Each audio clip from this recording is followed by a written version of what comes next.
దినం కొరకైన దేవుని వాగ్దానము.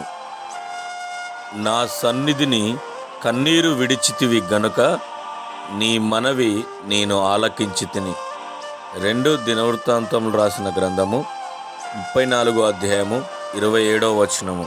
ప్రియమైన దేవుని బిడ్డలారా, ఈరోజు దేవుడు నీతో మాట్లాడుతున్నాడని నీవు గుర్తెరిగిన ఎడల, ఇదిగో దేవుడు నీతో సెలవిస్తా ఉన్నాడు. నీవు అనుకుంటున్నావు, దేవుడు నా ప్రార్థన ఆలకించట్లేదు, దేవుడు నా యొక్క దుఃఖమును చూడట్లేదని నువ్వు అనుకుంటున్నావు.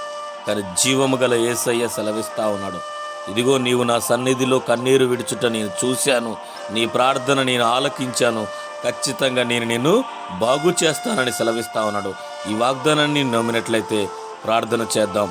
పరిశుద్ధుడు అయిన తండ్రి, జీవాధిపతి, నీ ఘనమైన పాదములకు వందనాలు. ఎవరెవరైతే ఈ వాగ్దానాన్ని అంగీకరిస్తున్నారో వారందరి జీవితంలో నెరవేరినట్లు నీ సహాయం దయచేయమని యేసుక్రీస్తు నామమున ప్రార్థించి వేడుకొనుచున్నాం తండ్రి. ఆమేన్.